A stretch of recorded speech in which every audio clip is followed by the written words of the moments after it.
BBOR Black Box Online Radio, coming to you from West Virginia at heart and from around the globe. And hello, everybody. Today is Tuesday, time for True Crime Talk Radio. In this episode, I will be discussing the story of the Freeway Phantom, an unsolved mystery from the Washington, D.C. area. Normally, I come to you guys live on Tuesday for True Crime Talk Radio in the morning, but in this episode, I will be doing it in the old-fashioned way because there's a lot of info to go over, and perhaps I can do a live follow-up. But every Monday I come to you guys to talk about the Zodiac Killer, every Wednesday about Jack the Ripper, and every Friday about D.B. Cooper. And if you want to follow along with all of these true crime discussions, you can hit the like button and subscribe. It really helps out the channel. And I received a comment from Cooper's Descent, giving a shout out to you, who said, "There was a serial rapist on the border of Washington, D.C. and Maryland. His nickname was the KKK Rapist because of the hood that he wore. His crimes were very similar to the Golden State Killer. The article that I read said that he had 28 attacks and one was feet away from a police stakeout.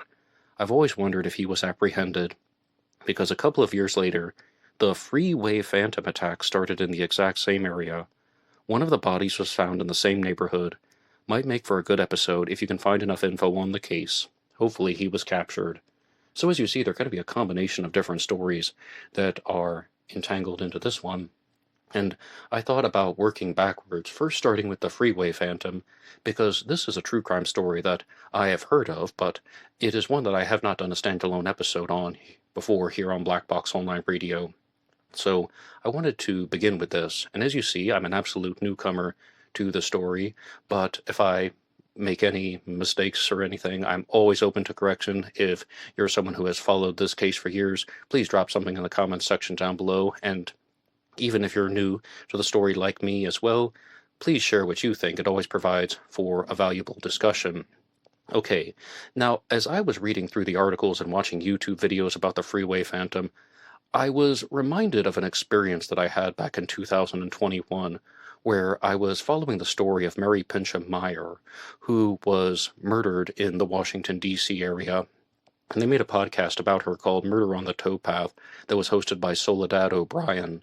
And that one took this true crime story and it turned it all into this giant black versus white issue, because Mary Meyer was murdered and there was an African-American male who was fishing nearby, and he became a suspect, but then later on he was cleared. And so much of this turned into a race debate, and somebody like me really has no interest in that at all. And part of me was just like, okay, wait. What happened to the real killer? What happened to the mystery? And I definitely focus on things in regards to the true crime aspects of the case. But I think one of the only valuable parts of the social issues that can be discussed is it's possible that certain members of law enforcement did not want to thoroughly investigate this case, and that was because all of the victims were African American. We're dealing with the early 1970s and so on. And I mean, you will see this very clearly. Like the Law and Crime Network did a special on this one. They were just talking about how not enough attention was paid to the victims in the Freeway Phantom case.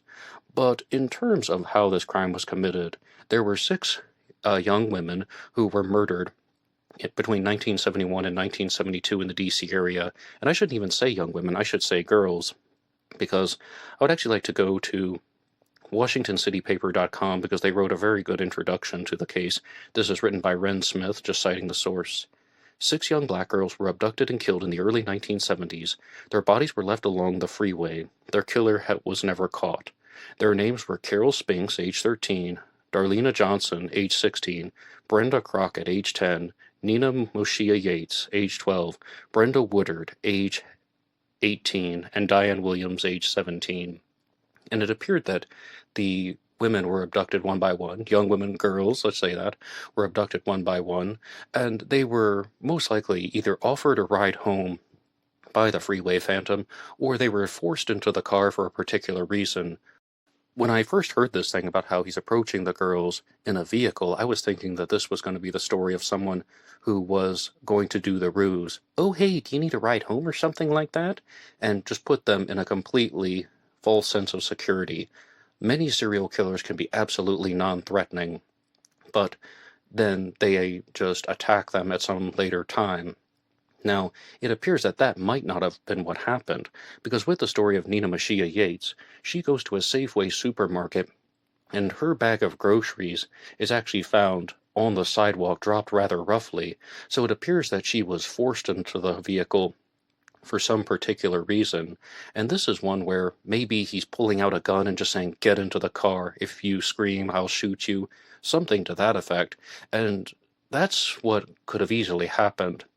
But as far as what truly went down, not a lot of witnesses.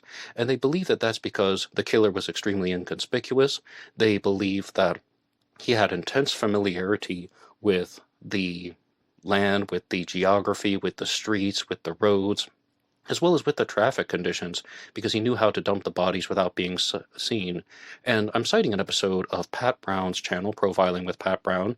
She's a psychological profiler who went through several different profiles on her episode. She has a live stream that's about 2 hours and 30 minutes long, and there are a lot of strong points that she makes in that live stream, and there are a lot of points that I will challenge. But we should point out that there are other aspects of this case that do need to be analyzed. Firstly, the media gives the Freeway Phantom his nickname, but he adopts it himself. He takes it on and starts to use it himself, and we learn this because of the murder of Brenda Woodard, who was found with a note that was written by the Freeway Phantom that says, "This is tantamount to my insensitivity to people, especially women. I will admit the others when you catch me, if you can. Freeway Phantom." Freeway Phantom was spelled with a hyphen in this way, but they've actually traced the handwriting back to Brenda Woodard herself, and they believe that the person who instructed her to write this wrote out the text first, and then he provided that to her and told her to copy it down so he wouldn't leave any handwriting. And with another one of the victims, she was instructed to call her family and say that a white man gave her a ride and she went to Virginia. And this also would suggest that the killer was African American. I think that heavily suggests that the killer was African American or not a Caucasian, because he's lying. He's telling her to lie for him. He is telling her what to do so he doesn't get caught. Again, something like having a gun to her head and telling her that she needs to behave this way. It doesn't have to be a gun. It could be a knife or something like that, or just an extreme threat. But that's what I think really happened. And as I was going through Pat Brown's episode on profiling, a psychological profile is an educated guess. I mean, she's a professional criminal profiler, and she was reading a lot of different psychological profiles from the FBI and from forensic psychiatrists, and she's just asking the question over and over again, how do these people know this? How do they come up with this stuff? How do they come to these conclusions? Well, again, they're educated guesses. They're using certain psychological markers to try and indicate what could have possibly happened. Now, another detail about the Freeway Phantom is that he removed the shoes of almost all of the victims, except for Brenda Woodard, which is very odd. She was also the oldest victim, age 18, but by removing the shoes, it's possible that those were kept as a trophy. Do I know that? No, he may have just told them that they could remove the shoes because they were brought to a particular location and Brenda Woodard was not. But here's something else, though, that was discussed on Pat Brown's episode. You may have noticed that multiple victims had the first name Brenda, and I mean, we have Brenda Woodard and Brenda Crockett. We also have multiple victims with the middle name Denise, and even names that sound somewhat similar, Darlenia and Diane. Lots of D sounds and I sounds. And on Pat Brown's episode, she read off one psychological profile where someone was proposing that the killer was triggered by sounds, that certain sounds would awaken very negative emotions inside him, and that's why the women were targeted. And she was laughing when she read that off, but I want to be very clear. That is something that is real. Some people do experience that. I even experienced that myself to a particular level, but when I hear certain sounds, they definitely remind me of certain emotional experiences, and it's the sound, not the word itself. Of course, I don't kill anyone, I don't even hurt anyone, but I do have emotional experiences that are connected to this, and I don't think people should be extremely dismissive of it. I think that the bigger issue is, how could the killer have known their names? These girls went to different schools, they lived in different districts, so It appears that the girls were abducted for convenience, but one of the most fascinating aspects of the profiling episode was that Pat Brown read off a psychological profile that was created by an individual named Max Prado, and he said that he thought the killer was targeting these women because of their lower bodies. He was attracted to their lower bodies, particularly their legs, because all of the victims were wearing skirts or shorts at the time, and Pat Brown was just laughing that off once again, saying, how does he know that? How does he know that? I can answer that. He doesn't. But this is some very basic Freudian psychology and so on. Dr. Jordan Peterson once recommended a documentary called Crumb, and I've talked about it on this channel before. And there's a woman who is featured in the documentary who gives an attempt to talk about Freudian psychology by saying that if you want to know anything about a man, find out if he's attracted to the upper body or the lower body of a woman. About a heterosexual man, anyway. If a man is attracted to the upper body of a woman, he grew up without the fear of his mother. If he's attracted to the lower body, he was afraid of his mother when she entered into a room because he would look downward when she would enter the room. And guys who have the foot fetish were absolutely terrified of their mothers. But as Max Prado said, he believed that the killer was attracted to the girls by their legs. And I don't know why Pat Brown would be so dismissive of that. That sounds like it makes perfect sense to me. And she was saying, well, some of the victims were abducted in the summertime, and like Nina Mashia, but Nina Mashia Yates was not. And I mean, one of the victims was even abducted in November. I remember that date, November 15th. So wouldn't this all just indicate that there was something else that was going on? And I don't think that it's too far beyond belief that some opportunistic serial killer is driving around looking for victims, a very specific victim profile, mind you, and that he's trying to zone in on young women or girls ages 10 to 18, and he sees a girl in a skirt. He thinks that she's attractive for some twisted and disgusting reason, so he abducts her, brings her to a different location, holds her hostage, murders her, and then dumps her body on the side of the freeway. That's why he's called the Freeway Phantom. Now, some other psychological profiles that were discussed by Pat Brown were in relation to the killer's occupations, and they believe that the killer would have had stable employment, because firstly, he's driving a car, he appears to have access to a house. We don't necessarily know if that would have been his own house, but maybe he's living by himself, or he has access to a building of some sorts. And I think they're trying to say he's most likely paying his own rent. That's why he's able to commit these crimes without being interrupted. So he has his own car, he has his own place to live. That sounds like someone who has regular, stable employment. But he would have been someone who had a lot of problems at work, an inconsistent and unreliable worker. Pat Brown again asked the question, how do these people know this? How do these psychologists know this? I will attempt to answer that again. Almost all serial killers are dopamine-centered individuals, the governing components of brain chemistry, dopamine, serotonin, estrogen, and testosterone. People who are dopamine-centered do things that fuel their own excitement, and one way to fuel one's own excitement is to practice unconventional behavioral methods. There's a dopamine surge in the brain that comes from unconventional behavior. And again, I would cite the lectures of Jordan Peterson for that. So somebody who's going to be going to work, yeah, maybe he can show up regularly, 9 to 5 or 6 to 12, whatever type of shift that he has. But yeah, he is going to be an inconsistent and unreliable worker because he's always going to do things that are going to be fueling his excitement, maybe bothering people, making weird jokes, making people uncomfortable. Here's another aspect that ties in to the psychological profiling of the possible profile of the Freeway Phantom, and that is that he would have had a very bad relationship with his mother and a very unfavorable relationship with his father, meaning that he would have thought that his mother was very overbearing and that his father was very passive.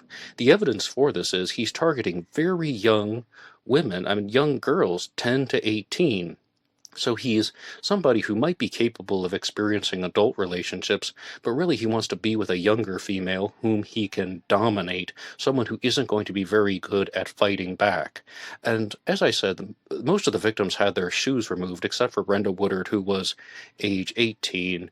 And I really don't mean to try and get inside the mind of a killer in a disgusting way, but I think that perhaps he left her shoes on simply because he thought maybe she looked better that way in his own twisted mind, if this observation from Max Brito was correct.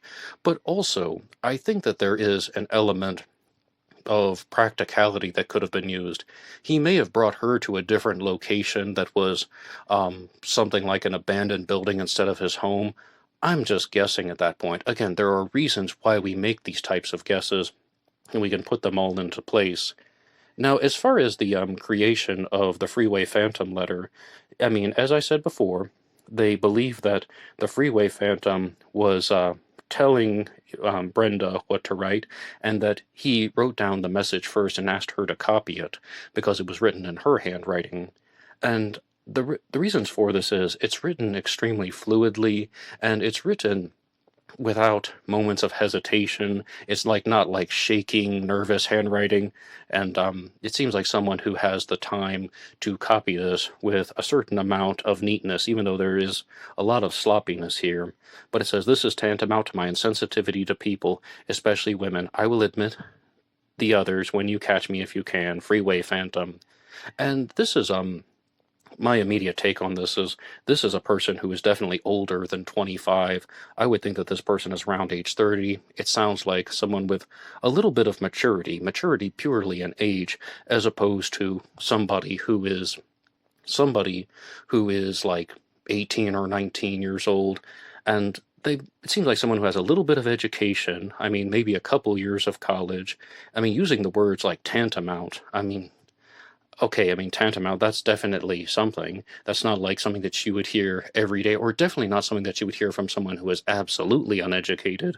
And also, the word insensitivity is really interesting because Pat Brown talked about how this is something that is used in psychology, and it's used by psychiatrists very frequently, and it's almost the way that you would describe a psychopath that you would use in therapy sessions. As I said, she's a professional psychological profiler, so she believes that the Freeway Phantom spent a certain amount of time excuse me, in a psychiatric institution. Maybe he went to prison, but she believes a psychiatric institution. Now, on the Law and Crime Network, they did a special where they were promoting that the text of this letter indicates that the person was ex-military for the following reason. It is written almost in a way that a military order would be given out, something like a military communication. 1971-72, we have the Vietnam War going on. Someone who was ex-Vietnam, maybe had PTSD, someone who's also very good at paying attention to his surroundings, being aware if he's going to be interrupted by witnesses. And the flow and text of this, in my own personal opinion, does suggest someone who has a little bit of intelligence. Now, definitely average intelligence. I don't know if he's above average in any form of intelligence. I mean, got some basic sentences here. I will admit the others when you catch me if you can. Okay, that's not really an extraordinary sentence, or that doesn't really give any type of window into his soul, but this also shows that it's someone who is completely aware of what he's doing. I'm not really seeing any form of psychosis here. Now, there could be. If it's going to be a psychotic disorder, maybe it's just something that has psychotic features, but not schizophrenia or a schizoid disorder, schizotypal personality disorder. Most likely not. Instead, maybe it's more like antisocial personality disorder, being a clinical psychopath, something to that effect. And yes, that's really what I think more strongly, that this person is a psychopath as opposed to a schizophrenic. And here's something else that was discussed on the profiling episode. When someone created a psychological profile for the Freeway Phantom, and they stated that he was someone who most likely was not a drug user and was not a regular drinker. And Pat Brown had a cow with this one, just saying, like, how do you know that? How do you know that? How do you know that? And I can try to answer some of these things. This person is acting like he's extremely in control. He's abducting the victims without even putting defensive wounds on them. He is holding them hostage. He's disposing of their bodies. Everything that he does is controlled. That's another reason why I don't think that he was a schizoid or a schizophrenic. If he were to get intoxicated before committing these crimes, he would have less control. If he were to do drugs like cocaine before this, he would have less control. And the psychological profiler who made this observation was proposing that he wouldn't have the same awareness of the experience if he were drunk or on drugs at the time of the crimes. I agree with this completely. Now, was he a regular drinker? That's too extreme. Just because someone isn't getting drunk while they're committing the crimes doesn't mean that they don't have a few beers on the weekend, or they don't go to the bar once in a while, like a couple times a week even. I think that that's too extreme. But this is all appearing to me that this is someone who is controlled and aware of what he is doing and saying. Now, I want to share some other observations about the case in a completely different direction. The Freeway Phantom is an unidentified serial killer that has a persona. There's even this letter that's been created. And it's possible that there were multiple phone calls that were made to the task force that was trying to catch him, where someone's like threatening daughters and so on. I would cite the Washington City paper for that. Now, those are all unconfirmed, mind you.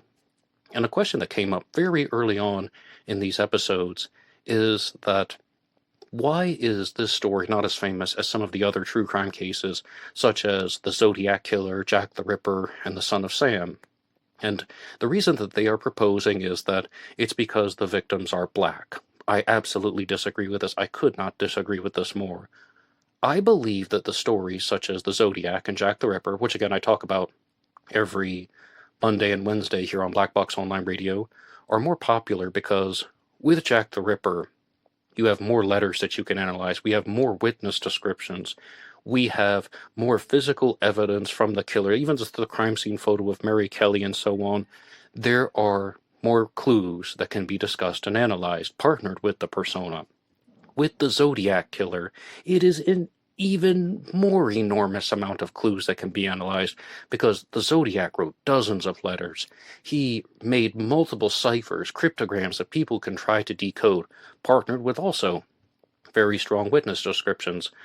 We have composite sketches of the Zodiac Killer. We have composite sketches of witnesses that may have been the Zodiac Killer, or people like the Lake Berryessa voyeur, who could have been the Zodiac. Maybe it's just some guy who's hanging out at the park. We don't know. But all of these things can be analyzed and discussed. Now, the Son of Sam, David Berkowitz, he's been caught. He's been captured. We know his name. We know who he was. Well, they can interview David Berkowitz in prison. He can talk for 2 hours to Maury Terry, and we can broadcast it on Inside Edition, and Bill O'Reilly can do the intro. We can have countless explorations into the Son of Sam case, and we will actually get more facts about the Son of Sam than we will know about the Zodiac and Jack the Ripper until those cases are solved. But about the victims being black, absolutely not, for the following reason. Some stories are more famous than others for the reasons that I laid out. The Zodiac operated in California in the late 1960s. And we also have the Santa Rosa hitchhiker slayings starting about 2 years later in the early 1970s. Not all of the Santa Rosa hitchhiker slaying victims were white, but almost all of them were. Jeanette Kamahele was not. But this is another example of a serial killer who is committing a bunch of crimes that is even somewhat widely talked about, but not as widely as the Zodiac Killer, because the Zodiac has more clues that we can discuss. And as far as the victims being of any particular race, ethnicity, minorities, when we look at the Long Island serial killer mystery, there was an enormous amount of discussion that happened about that case. Were all the victims in that story Caucasian? Were they all white? No, they were not. The victims were black, Latino, and white. I mean, Sandra Castillo was a Latina. And then Karen Vargata was a Caucasian. Peaches Jane Doe was either black or a Latina. And Valerie Mack was white. Jessica Taylor was white. And I could go on and on and on. But the victims were of different races. There's even an Asian victim in the Long Island serial killer mystery. So that is one where there was just a lot of physical evidence. But one thing that really clued me in from the beginning was that the Freeway Phantom was first on the police radar because he was using a very similar dump site between his victims. It's almost as if he was taking the bodies of the girls and dumping them in very close proximity to each other. And yes, they found them, of course. But with the Long Island serial killer mystery, there's the serial killer graveyard that is on Gilgo Beach, the Gilgo Beach Killer, they called him for a while, right? And the victims were murdered in very different ways. From 1996 to 2003, the victims were mutilated, and from 2007 to 2010, the victims were strangled. And people were like, now wait a second, is this two killers using the same graveyard? Very unlikely, right?